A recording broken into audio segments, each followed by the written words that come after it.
Ça, les gars, ça, c'est un Real qui fait peur. Ça, c'est un Real qui est très, très dangereux, les frères. Quand je vois ce Real Madrid, je vous dis la vérité, je suis pas serein. Je vous dis la vérité, depuis le début de la saison, je me dis, bon, ce Real n'est pas inquiétant du tout. Ce Real n'inquiète absolument pas. Sur la majorité des matchs, même en cas de victoire, le Real n'était pas dangereux. Mais là, pour moi, je vous dis, c'est le meilleur match du Real Madrid cette saison. Non seulement c'est le meilleur match de la saison, mais surtout, c'est le match qui se rapproche le plus du niveau et de l'image du Real de la saison passée. Et on l'a remarqué, les gars. On l'a remarqué. Il suffit de voir donc, le match au niveau du score, au niveau comptable, au niveau du résultat. Une victoire aussi large, je vous dis, c'est la première fois où tu as une victoire aussi large cette saison, ça c'est une première chose. Deuxième chose, c'est la première fois où tu marques autant sans encaisser, parce qu'il y a eu d'autres matchs où le Real a marqué beaucoup. Le match contre Alaves, le match contre Dortmund en Ligue des Champions par exemple, des matchs où le Real a beaucoup marqué, mais juste derrière, tu as beaucoup encaissé aussi. Alors que là, paradoxalement, malgré le fait que tu as la moitié de ta défense qui se blesse dans ce match, paradoxalement, au niveau défensif, tu as été bon. Malgré le fait qu'en premier temps, tu as eu 3 blessures, paradoxalement, tu fais ton meilleur match de la saison. Et ça, c'est pas un hasard. Je vous dis, les frères, c'est pas un hasard. Si pour moi, là, on a vu un Real entreprenant, un Real conquérant, un Real qui a été quasiment pas inquiété dans ce match-là, c'est parce que, comme je vous dis, on était proche de l'image du Real de la saison passée par rapport à une chose, les gars. Par rapport à une chose. C'est que c'était un Real qui comptait sur lui-même. On avait un Real, une équipe du Real Madrid qui jouait pour elle-même. Elle jouait pas pour Mbappé. Elle jouait pas pour faire marquer Mbappé. Elle jouait pour gagner, pour marquer. Et voilà, les gars. Quand je vous disais plusieurs fois sur le début de la saison, sur plusieurs matchs, ou sur certaines situations, ou certaines actions, où clairement, tu sais que voilà, Vinicius peut aller la mettre, ou que Vinicius peut aller chercher l'action individuelle, et que, premier réflexe, aller chercher Mbappé. Ah, il y a un penalty, on va le donner à Mbappé, tout ce genre de choses. Là, ça n'a pas été le cas. Et quand on voit le 4e but, par exemple, le 4e but, où Vinicius avait déjà mis son doublé, il avait déjà marqué, il avait déjà fait son match, sur le 4e but, il aurait très bien pu servir Mbappé. Il aurait très bien pu donner à Mbappé juste derrière, qui était absolument tout seul, pour le servir et aller mettre son petit but, vu que, on va y revenir, Mbappé est le seul joueur qui n'est pas décisif dans ce match. Mais non, là, Vinicius l'a pas fait. Vinicius a été mettre son petit triplé, comme je vous dis, il a joué pour lui, pour accentuer le résultat, pour accentuer les scores, sans forcément essayer de materner Mbappé. Parce que depuis le début de la saison, je vous l'ai dit plusieurs fois, les joueurs du Real Madrid étaient des babysitters qui prenaient Mbappé par la main. Là, c'était pas le cas. Là, c'était pas le cas. Et là, je vous dis, pour moi, là, c'est un Real qui force le respect. Tu peux tout à fait respecter cette équipe-là. Quand tu vois ce qui a été proposé aujourd'hui, c'est tout à fait respectable. Il y a des très beaux buts qui ont été inscrits. Un grand Vinicius, aujourd'hui, il faut le dire, un très très grand Vinicius. Peut-être son meilleur match de la saison avec le match contre Dortmund. Bellingham qui revient. Et justement, Vinicius et Bellingham qui commencent à se retrouver sur le terrain. Qui commencent à combiner ensemble. Sur certaines situations, on voit, voilà, ils combinent ensemble. Mbappé ne participe pas forcément à l'action. Et là, c'est pas mal. Des Vinicius aussi et des Bellingham pour les deux. Paradoxalement, c'est pas un hasard du tout. Qui marquent un but sur une action, sur une passe, où ils te font l'appel au bon moment. Que ce soit avec Bellingham sur la magnifique passe du défenseur central Asensio sur une passe magistrale, ou le but de Vinicius sur la passe magnifique de Lunin. Et à côté de ça, on a un Mbappé un peu plus en retrait. On a un Mbappé un peu plus en recul, qui participe moins aux actions, qui n'est pas forcément présent dans les actions, qui est très très peu présent. Et puis, on l'a bien vu, dès que Vinicius et Bellingham sont sortis, c'était fini. Au revoir, rideau, il n'y avait plus rien. Mbappé était resté sur le terrain pour qu'il mette son petit but aussi. Mais il n'a absolument rien proposé. Pourtant, il était bien entouré. Il y avait des Hendrick, des Brahim Diaz sur le côté. Mais il n'a rien proposé du tout. Et après, voilà, ça n'empêche pas qu'il a fait certaines bonnes choses. Bon, globalement, c'était un petit peu compliqué. Un match très compliqué de la part d'Mbappé, qui, comme je vous dis, était souvent esselé dans les actions collectives. Et on ressent la frustration. On l'a ressenti, cette frustration. On l'a ressenti même dans le body language, dans sa façon de célébrer, ou justement de très peu célébrer, de très peu être démonstratif sur les célébrations de but. Ça, c'est une première chose. Quand on voit justement des Bellingham, des choses comme ça, et voilà, des accolades entre tout le monde, Mbappé un peu plus en retrait. Et surtout, voilà, on a senti, on a vu cette frustration après le match, où voilà, il est rentré directement dans le vestiaire, il n'a pas été salué les supporters, rien du tout, rentré directement dans le vestiaire. Ça, c'est pas anodin, les gars. Parce qu'il s'est senti un peu esselé sur le terrain.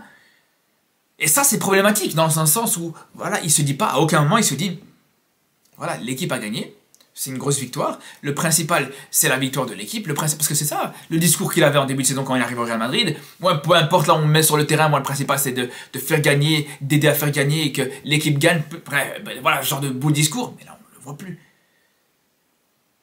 On le voit plus du tout. Après, voilà, comme je vous dis, il n'y a pas tout qui a jeté. Il y a eu, justement, là où Mbappé a été le plus dangereux sur ce match-là, paradoxalement, c'est sur des situations individuelles.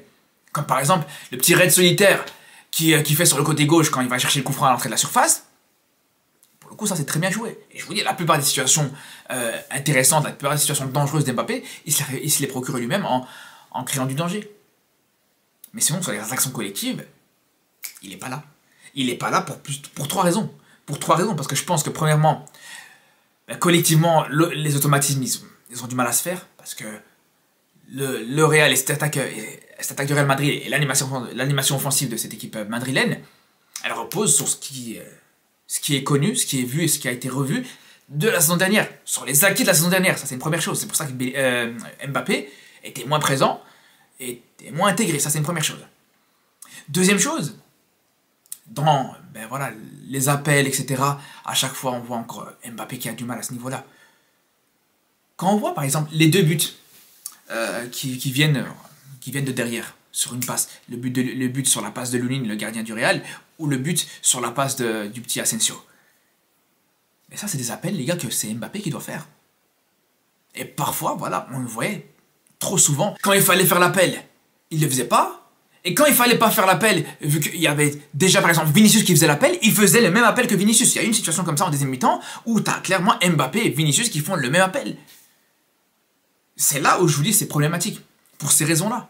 Et la troisième chose qui pose problème et qui fait qu'Mbappé arrive à moins se mettre en valeur sur l'aspect collectif, c'est tout simplement quand on voit justement plusieurs fois, même malgré le fait que ça tente de le trouver, malgré le fait que voilà, ils essaient de trouver, ils n'y arrivent pas. Ils n'y arrivent pas pour ces deux raisons. Comme je vous dis, on a un Real Madrid qui s'est retrouvé un peu dos au mur, 2 défaites, grosse crise au Real Madrid. Voilà, stop, on arrête tout ça. Mbappé était bien gentil, mais voilà, on va arrêter de s'occuper de toi. On va s'occuper du club avant.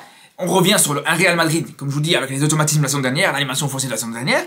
Et de l'autre côté, un Mbappé qui est moins, qui est moins intégré dans ce collectif et qui est moins naturel dans ses appels. Et là, ça fait que même quand, des fois, sur les situations où les joueurs, que ce soit Vinicius, Bellingham, Brahim Diaz, tous ces joueurs-là veulent essayer de trouver Mbappé, ça passe pas. Tu vois bien que ça passe pas. Et pour moi, c'est un élément clé de ce match. Je m'attarde beaucoup sur ça, mais c'est un élément clé parce que sur l'aspect positif, c'est l'animation offensive de cette équipe du Real Madrid qui a été retrouvée et qu'on revoit l'animation offensive du Real Madrid de la saison dernière. Que ce soit, comme je vous dis, que ce soit Vinicius, Bellingham, un peu Modric, même Brahim Diaz aussi, qui va chercher cette passe D en récupérant le ballon directement en trouvant Vinicius qui demandait plus qu'à recevoir, ce genre de choses. Mais d'un autre côté, voilà, en parallèle, c'est au détriment, voilà, cette animation offensive et ce collectif, voilà, ces automatismes qu'on revoit, c'est au détriment d'un Mbappé qui est esselé par rapport à ça. Il est là tout le problème. Aujourd'hui, je ne sais pas si on peut vraiment dire que c'est un problème ou pas. C'est un problème pour Mbappé peut-être, mais pour le Real Madrid, c'est positif. Le principal, c'est, voilà, comme je vous dis, les résultats, le match de cette équipe du Real. Après, Mbappé, pour moi, ça doit rester secondaire, tout simplement. Après, moi, les gars, je vous dis la vérité, encore une fois, quand on voit ça, et parce que là, aujourd'hui, le numéro 9 de ton équipe, parce que Mbappé, jusqu'à preuve de contraire, joue à ce poste-là. Numéro 9 de l'équipe, l'attaquant vedette du Real Madrid, celui sur lequel le Real veut construire un projet. Sur 4 buts, il est impliqué sur aucun des buts, les frères. Sur les 4 buts, il a ni but, ni passe D. Même un Brahim Diaz qui rentre en cours de jeu, il a sa petite passe décisive. Donc même le petit Asensio aussi, qui rentre, et je pense, si je dis pas de bêtises, premier match en Liga, même lui, il a sa passe D. Même le gardien du Real a une passe D, les gars. Mbappé n'a pas de passe décisive. C'est pas inquiétant, ça? Ça passe normal. Vous allez me dire encore une fois, c'est normal. Ouais, non, t'en fais trop sur Mbappé. Non, il n'y a pas de problème avec Mbappé au Real. Tout va bien avec Mbappé. Comment vous pouvez expliquer ça? 4 buts. Ton équipe elle a marqué 4 buts. Et ton attaquant vedette, ton attaquant star, ton attaquant phare, vous appelez ça comme vous voulez, n'a aucune stat aujourd'hui. Ouais, mais le football, c'est pas que des stats. Les gars, on a bien vu sur le terrain. Sur le terrain aussi, pareil. Déjà, c'est vrai qu'on peut dire, bon, les fois où ça passait, ou les fois où on réussissait à passer, ou à créer quelque chose de dangereux, ben, c'était sur des situations individuelles, ça c'est une réalité. Je vous dis, franchement, l'action, et ça, il y en a beaucoup qui vont retenir que ça. Je suis sûr et certain, même certains qui n'ont pas vu le match, vont retenir que l'action individuelle d'Mbappé où il va vraiment provoquer, il va chercher ce coup franc plus ou moins à l'entrée de la surface, à 1 mètre ou 2 de la surface de réparation. Il y en a beaucoup qui vont retenir que ça. Mais globalement, je suis désolé les frères, on va être honnête, mais globalement, il y a beaucoup de déchets malgré tout. Ça veut dire que quand il arrive à être dangereux, c'était sur des actions individuelles. Mais ça ne veut pas dire pour autant qu'il était dangereux à chaque situation individuelle, à chaque action individuelle. Et ça, c'est un problème, les gars, par rapport à ça. Plusieurs ballons perdus, plusieurs dribbles ratés, plusieurs situations ratées, et c'est là où c'est problématique, les frères. C'est là où c'est problématique, parce que, voilà, bien sûr, il y a les stats. Après, vous allez me dire, c'est encore les stats aussi, mais quand je vous dis, voilà, au niveau du résultat, au niveau comptable, c'est 0 but, 0 passe D, et au niveau du contenu du match, là aussi, comme je vous dis, beaucoup de déchets, voilà, beaucoup de ballons perdus dans des surfaces clés, dans des zones clés, et ça c'est problématique. On peut même aller plus loin. Il tente aucun centre. Sur 5 qu'il tentait, il n'encadre qu'un seul. On peut même encore aller plus loin. Comme je vous dis, au niveau des centres, ça c'est une chose. Il réussit aucun centre, il réussit aucune passe en profondeur. Donc voilà, je vous dis, il y a cette stat du fait que, voilà, sur les 4 buts de son équipe, il est impliqué sur aucun des buts. Mais aussi, voilà, dans le contenu, c'est compliqué. Dans le contenu, il n'y a pas grand-chose à souligner, les frères. Ça peut arriver, des fois, un attaquant qui marque pas, qui n'est pas décisif, mais juste derrière, il te fait un match de fou. Dans le contenu, tu te dis, waouh, incroyable. Après, dans le contenu, c'est pas forcément... Je dis pas que c'est son pire match. Je dis pas que c'est son pire match dans le contenu, que, voilà, il y a des matchs où c'est vraiment largement pire. Mais par rapport à l'adversité, l'équipe que tu avais en face, la facilité avec laquelle tes coéquipiers se sont mis en valeur aujourd'hui, tu as ton coéquipier qui met un triplé, l'autre qui met un but, l'autre qui... Je trouve que personnellement, voilà, c'est dans ce genre de match où tu dois se mettre en valeur.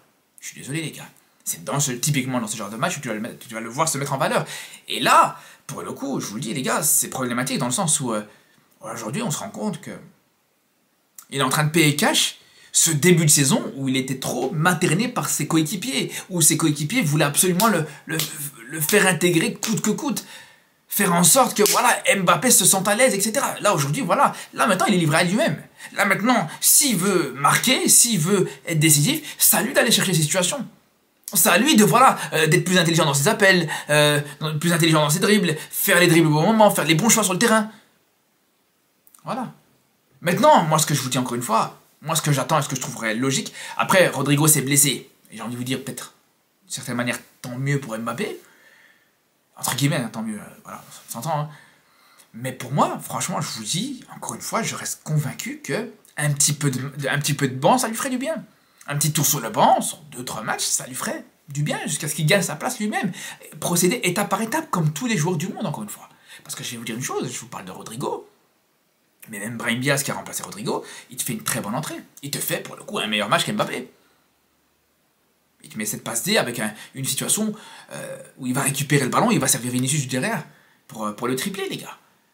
Donc c'est pour ça, moi je vous dis encore une fois, voilà. Tu remplaces numériquement Brahim Diaz par Mbappé, pour moi ça choque absolument pas, les frères, je vous dis la vérité. Après, voilà. On verra, j'ai hâte de voir en tout cas ce que proposera le Real sur les prochains matchs. Bon, ici ça va être la trêve internationale, on aura le temps avant de revoir la suite des événements. Mais bon, en tout cas, je suis content quand même de voir un Real comme ça, entreprenant, un Real un peu plus compétitif, et de revoir justement ce Real un petit peu de la saison passée. C'est vrai que c'est un Real qui peut inquiéter, c'est un Real qui peut faire très mal, mais malgré tout, voilà. Personnellement, je trouve que c'est positif de voir cette équipe du Real Madrid remontrer un petit peu, regagner des couleurs un petit peu, et voilà, voir réellement ce que ça vaut. Tout simplement. En tout cas, les frères, on se dit à très vite pour une nouvelle vidéo, et surtout d'ici là, prenez soin de vous.